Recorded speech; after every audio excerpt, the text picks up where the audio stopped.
creamy-ஆன ravioli ready ஆயிடுச்சு நம்ம சாப்பிடுறதுக்கு.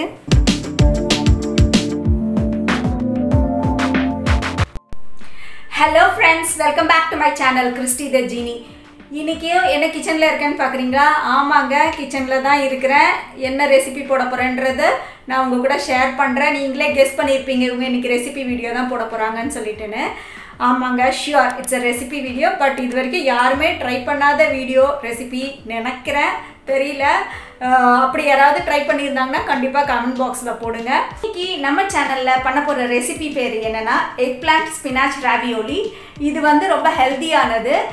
ஏன்னா வந்து நம்ம ஸ்பினாச் யூஸ் பண்ணுறோம், அதுக்கப்புறமா வந்து எக்பிளான்ட் யூஸ் பண்ணுறோம். எக்பிளான்ட் இது வரைக்கும் ராவியோலியில் யூஸ் பண்ணியிருக்காங்களான்னு எனக்கு தெரியாது. இது என்னோட ஓன் இன்னோவேஷன். ட்ரை பண்ணி பார்க்கலாம் எப்படி வருதுன்னு சொல்லிட்டேன்னு. இதை வந்து லஞ்சாகவும் டின்னராகவும் இல்லைனா பிரேக்ஃபாஸ்ட்டாகவும் நீங்கள் சாப்பிட்லாம். இதுதாங்க இன்றைக்கி நம்ம வச்சு சமைக்க போகிறதான வெஜிடபிள். இது கூட நிறைய டைம் வந்து நம்ம என்ன பண்ணுவோம், அந்த சூப்பர் மார்க்கெட்டில் போயிருக்கும்போது இல்லை வெஜிடபிள் ஷாப்பில் பார்க்கும்போது இதை வச்சு என்ன பண்ணுவாங்க, நம்ம நார்மலாக கத்திரிக்காய் சாம்பார்லேயும் போட முடியாது, டேஸ்டியாகவே இருக்காது. இதை வச்சு என்ன பண்ணுவாங்கன்னு சொல்லிட்டு நிறைய டைம் வாங்காமலே வந்திருப்போம். ஸோ இதையும் இந்த பாலக்கீரை இருக்கு இல்லையா, இதுதான் பாலக்கீரை. இந்த மாதிரி தான் இருக்கும் பெருசாக லீவ்ஸு. இந்த பாலக்கீரையும் வச்சு தான் வந்து நம்ம இன்றைக்கி ஒரு ரெசிபி பண்ண போகிறோம். அதுதான் ராவியோலி. வாங்க அந்த ரெசிபி எப்படி பண்ணலான்றதை பார்க்கலாம். இன்றைக்கி வந்து நான் மாவு பிசைகிறதுக்கு ஃபுட் ப்ராசஸர் எடுத்துக்கிறேன். ஃபஸ்ட்டு வந்து நம்ம மாவை பிசைஞ்சு வச்சிடலாம். இதை ஆயில் போட்டு க்ரீஸ் பண்ணியாச்சு. இப்போ இதில் வந்து 1.5 கப் மைதா யூஸ் பண்ணிக்கலாம், அதாவது ஆல் பர்பஸ் ஃப்ளார். அதுக்கப்புறமா இதுக்கு தேவையான சால்ட்டு, பிஞ்ச் ஆஃப் சால்ட். அதுக்கப்புறமா கொஞ்சோண்டு ஒரு pinch of turmeric powder add பண்ணிக்கலாம், ரொம்ப கம்மியாக போடுங்க. இப்போ இதை வந்து நல்லா நம்ம மாவு மாதிரி பிசைஞ்சிக்கலாம். சப்பாத்தி மாவு பிசைவோம்ல அது மாதிரி பிசைஞ்சிக்கலாம். இந்த மாதிரி நல்லா மாவு மாதிரி ஆயிடுச்சு பாருங்கள். இதை எடுத்து கையில் பிசைஞ்சிக்கலாம். நம்ம பிசைஞ்சி வச்சுருங்க.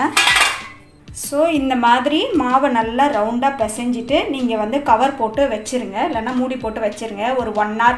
நம்ம அது இதோட ஸ்டஃபிங் செய்கிறதுக்குள்ளேயும் இது வந்து நல்லா வந்து சாஃப்ட் ஆயிரும் நம்மளுக்கு. இப்போ இந்த வந்து ஸ்பினாச், அதாவது பாலக்கீரையை வந்து நான் கழுவி எடுத்து வச்சுருக்கேன். இது சின்ன சின்ன பீசஸாக நம்ம கட் பண்ணி எடுக்கணும். அதே மாதிரி இந்த எக் பிளான்ட்டையும் வந்து நம்ம சின்ன சின்ன பீசஸாக கட் பண்ணி ரோஸ்ட் பண்ணி எடுத்துக்கணும். ஃபஸ்ட்டு அதை நம்ம பண்ணலாம். இப்போ வந்து நம்ம அந்த ஸ்பினாச்சை வந்து நல்லா சாப் பண்ணி எடுத்துக்கிட்டோம்.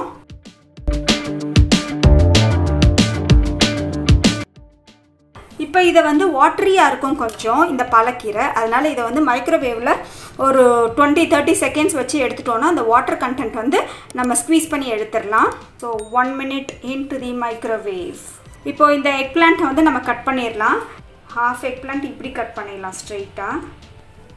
வாவ், எவ்வளோ பியூட்டிஃபுல்லாக இருக்குது பாருங்கள் எக் பிளான்ட். செம்ம பியூட்டிஃபுல்லாக இருக்குது எக் பிளான்ட். இப்போது இந்த ஹாஃபை வந்து அப்படியே வச்சிடலாம். நம்ம இந்த ஹாஃபில் வந்து நம்ம வந்து சின்ன சின்ன பீசஸாக கட் பண்ணிடலாம்.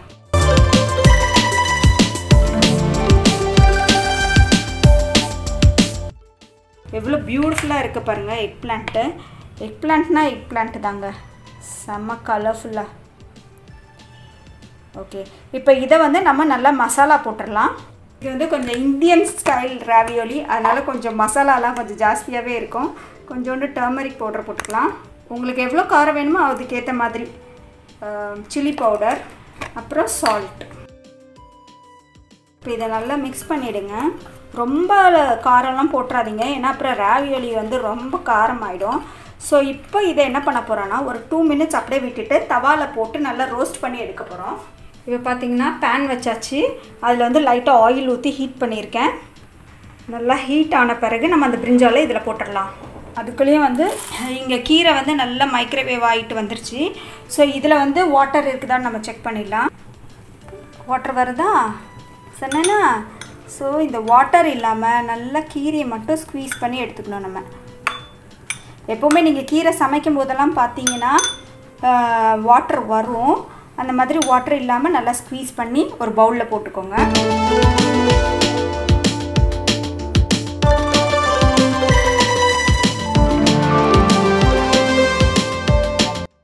இந்த வந்த தண்ணியை வந்து நீங்கள் அப்படியே தூர போட்டுறாதீங்க. நீங்கள் ஏதாவது குழம்பு வைப்பீங்க இல்லையா, கண்டிப்பாக அந்த குழம்புல வந்து இந்த தண்ணியை யூஸ் பண்ணிக்கோங்க. அவ்வளோ சத்து இந்த தண்ணியில். இது வந்து ஒரு கீரை சூப் மாதிரி தானே நம்மளுக்கு, அதனால் டேஸ்டியாகவும் இருக்கும். இந்த எக் பிளான்ட்டை ரோஸ்ட் பண்ணிடலாம். அடுப்பில் ஆயில் நல்லா ஹீட் ஆகிடுச்சு. இந்த மாதிரி ஆனவுடனே இதை போட்டுருங்க.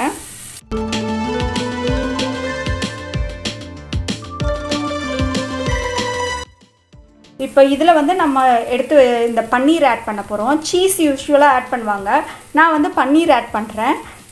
அந்த பைண்டிங் ஏஜென்ட் கொடுக்குன்றதுனால இதை நல்லா க்ரஷ் பண்ணி போட்டுருங்க. ஒரு எவ்வளோ வேணுமோ அவ்வளோ ஆட் பண்ணிக்கோங்க. பன்னீரே வந்து ரொம்ப ரிச்சாக தான் இருக்கும்.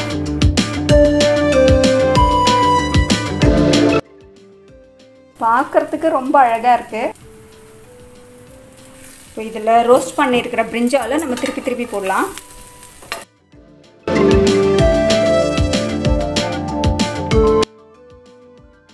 இந்த மாதிரி நீங்கள் செஞ்சு கொடுக்கும்போது பிரிஞ்சால் சாப்பிடாத உங்கள் கிட்ஸு கூட நல்லா எக் பிளான்ட் சாப்பிடுவாங்க. இப்போ இந்த மாதிரி ரெடியான பிரிஞ்சாலை நம்ம டைரெக்டாக என்ன பண்ணலான்னா இப்படி போட்டு நம்மளோட சாப்பிங் போர்டில் போட்டுடலாம். நம்ம வந்து இதை சின்ன சின்ன பீசஸாக கட் பண்ண போகிறோம்.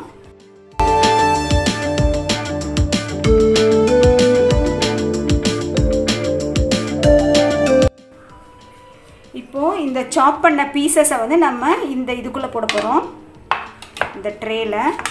ஸோ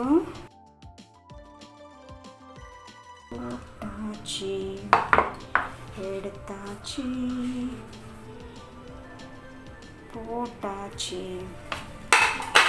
இப்போ இந்த இருக்கு இல்லையா, இதை நல்லா மிக்ஸ் பண்ணிவிடுங்க. இப்போ இதில் ஆனியன் பவுடர் இருந்தால் ஆனியன் பவுடர் போடுங்க, கார்லிக் பவுடர் இருந்தால் கார்லிக் போடுங்க, என்ன வேணுமோ அதை போட்டுக்கோங்க. நான் கொஞ்சம் வந்து காரத்துக்கு வந்து கொஞ்சம் சில்லி ஃப்ளேக்ஸ் போடலான்னு நினைக்கிறேன். சில்லி ஃப்ளேக்ஸ் போட்டுட்டு பெப்பர் பவுடர் போட்டாச்சு. இதையும் நல்லா மிக்ஸ் பண்ணி கொடுத்துருங்க. டேஸ்ட்டு பார்த்துக்கோங்க, என்றைக்குமே உங்கள் ஃபில்லிங் வந்து நல்லா இருக்கா நல்லா இல்லையான்னு சொல்லிட்டுன்னு. வேறு ஏதாவது உங்களுக்கு ஆட் பண்ணணும் அப்படின்னு தோணுச்சுன்னா நீங்கள் ஆட் பண்ணுங்கள். நான் டேஸ்ட் பார்த்துறேன். இப்போ இதை வந்து தனியாக எடுத்து வச்சிடலாம். நம்ம இப்போ வந்து நம்ம ராவியோலி பண்ணுறதுக்கு நம்ம பிசைஞ்சு வச்சோம் இல்லையா அந்த மைதா மாவு, அதை எடுத்துக்கலாம். பாருங்கள், இதை சின்ன சின்ன பால்ஸாக நம்ம ரோல் பண்ணிக்கலாம். வச்சு நம்ம ரோல் பண்ண போகிறோம்.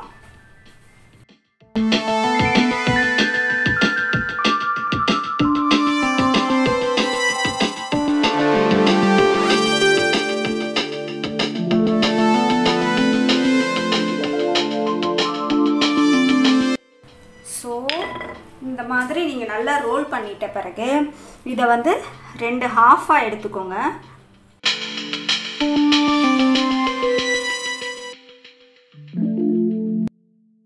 ரெண்டு ஹாஃபாக எடுத்துக்கலாம். இப்போ இதுக்கு நடுவில் வந்து நம்ம இந்த மாதிரி கொஞ்சம் ஃபில்லிங்ஸ் இருக்கு இல்லையா, இந்த ஃபில்லிங்ஸ் எடுத்து 1 செகண்ட் ஃபில்லிங் கொஞ்சம் தள்ளி வச்சுருங்க.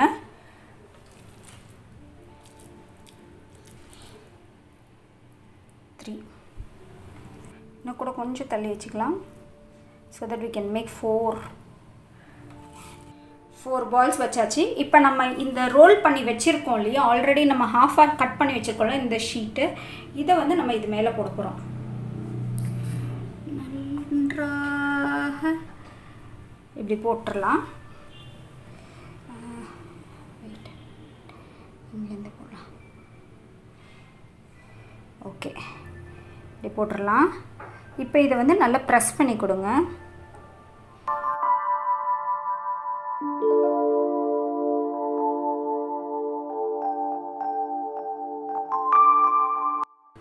கொஞ்சம் இதாக தான் இருக்கும், பட் டேஸ்ட்டு சாப்பிட்ணுன்னா நம்ம ஒர்க் பண்ணி தானே ஆகணும், அதனால் அதை நினச்சிக்கோங்க. But easiest to make. Okay, இப்போ நம்ம இந்த மாதிரி ப்ரெஸ் பண்ணி கொடுத்துலாம். இப்போ என்ன பண்ணுங்கள், பிட்ஸா கட்டர் எடுத்து இதை வந்து நீங்கள் கட் பண்ணிவிடுங்க.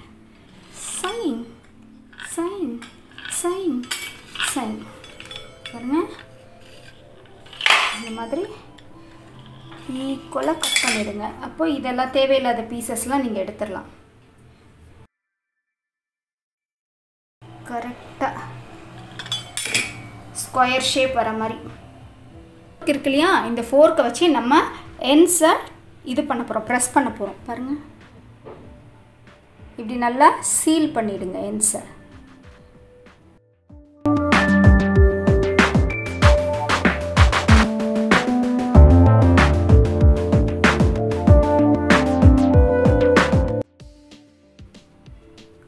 பாருங்கள் எவ்வளோ அழகாக நம்மளோட ராவியோலிஸ் ரெடி ஆகிடுச்சின்னு சொல்லிட்டு. இப்போது நம்மளோட ராவியோலிஸை இந்த இதில் வச்சிடலாம். இந்த சைடு நல்லா ப்ரெஸ் பண்ணி விட்டுருங்க. ஓகே,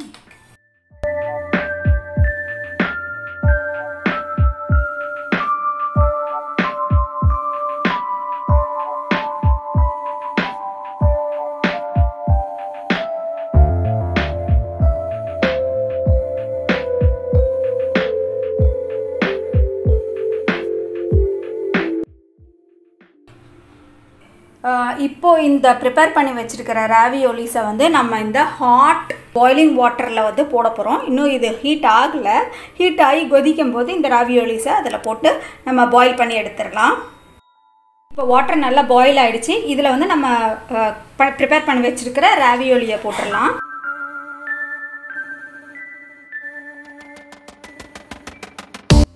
பாருங்கள், ராவியோலி போட்ட உடனே அது கீழே போய் செட்டில் ஆகிடும். அது எப்போ குக் ஆகிடுச்சு நம்மளுக்கு தெரியும்னா, அது வந்து ஒன்ஸ் மேலே தண்ணியில் ஃப்ளோட் ஆகும். அப்போ தான் அது குக் ஆகிடுச்சின்னு தெரியும். ஸோ இப்படி போட்டாச்சு.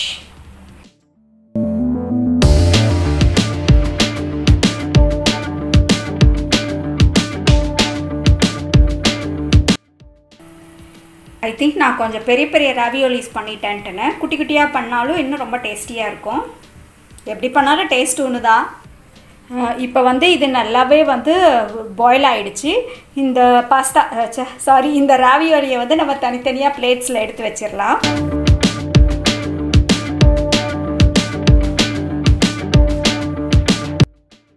பியூட்டிஃபுல் ராவியோலிஸ் பாருங்கள், அவ்வளோ டெக்ஸ்சர் வந்து சூப்பராக இருக்குது இது பார்க்குறதுக்கே. இதை இப்படியே நம்ம சாப்பிடக்கூடாது, இதை வந்து சாட்டே பண்ணி சாப்பிட்லாம். நான் வந்து என்னோடய ராவியோலிஸை வந்து பாஸ்தா சாஸ் போட்டு சாப்பிட்றதுக்கு எனக்கு ரொம்பவே பிடிக்கும். இப்போது பாஸ்தா சாஸ் பண்ணுறதுக்கு நான் மில்க்கு வந்து கொஞ்சம் 1 கப் ஊற்றிக்கிறேன். இதில் மில்க் நல்லா பாயில் வரட்டும். அதுக்குள்ளே மைதா மாவு கொஞ்சம் போட்டு நம்ம கரைச்சி வச்சிடலாம். ஆல் பர்பஸ் ஃப்ளார் இந்த கொஞ்சோண்டு 1 கப்பில் இது ஒரு 1 டேபிள் ஸ்பூன் ஆல் பர்பஸ் ஃப்ளாரை நம்ம வந்து மிக்ஸ் பண்ணி வச்சுக்கலாம். இப்போ நம்மளோட மில்க் வந்து நல்லா பாயில் வந்துருச்சு. இதில் வந்து நம்ம வந்து அந்த ஆல் பர்பஸ் ஃப்ளார் வந்து மிக்ஸ் பண்ணி வச்சோம் இல்லையா, அந்த ஆல் பர்பஸ் ஃப்ளாரை வந்து நம்ம ஆட் பண்ண போகிறோம். ஆல் பர்பஸ் ஃப்ளாரை போட்டுட்டு நல்லா மிக்ஸ் பண்ணி விட்டுருங்க. இப்போ இது கூட நம்ம வந்து இந்த இட்டாலியன் சீசனிங் போட்டுடலாம். கடையில் ரெடிமேடாகவே கிடைக்கும் உங்களுக்கு இட்டாலியன் சீசனிங். இட்டாலியன் சீசனிங் போட்டு நல்ல ஒரு கொதி வரட்டும். இது கூட வந்து little bit of butter add பண்ணிக்கலாம். இவ்வளோ பட்டர். இப்போ கொஞ்சம் வாட்டரியாக இருக்கு இல்லையா, கொஞ்சம் திக்காக வரட்டும். கொஞ்சம் சால்ட் ஆட் பண்ணிடுங்க. இப்போ நல்லா கொஞ்சம் திக் கன்சிஸ்டன்சிக்கு வந்துருச்சு பாருங்கள். இந்த ஸ்டேஜில் நம்மளோட ராவியோலிஸை ஆட் பண்ணிடலாம். நம்மளோட ராவியோலிஸ்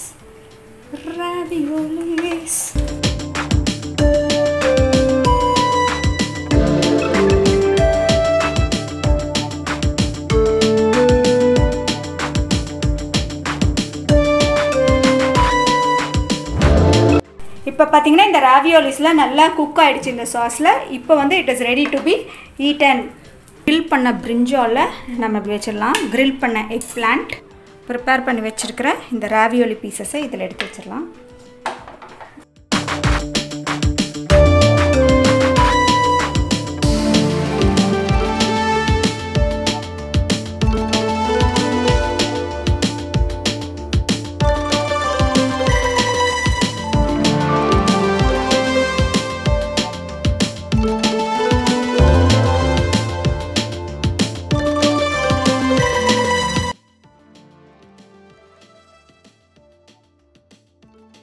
Beautiful palakira eggplant with the palakira touch.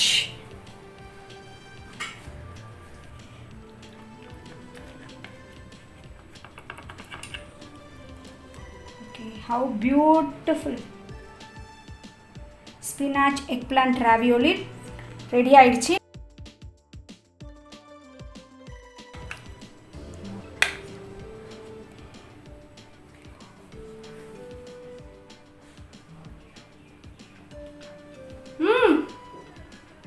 ரொம்ப சூப்பரா வந்திருக்குது. செம டேஸ்டியா இருக்குது.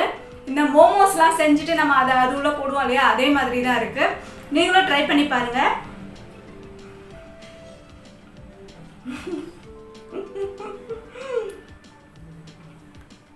I am happy that it came very successful. நீங்களும் ட்ரை பண்ணி பாருங்க. அந்த எக் பிளான்ட்டை வச்சுட்டு ரொம்ப டேஸ்டியா இருக்குது. ஸ்பினாச் வச்சுட்டு it's a very healthy food. See you, bye bye, in another video with another new recipe with another new vegetable. See you.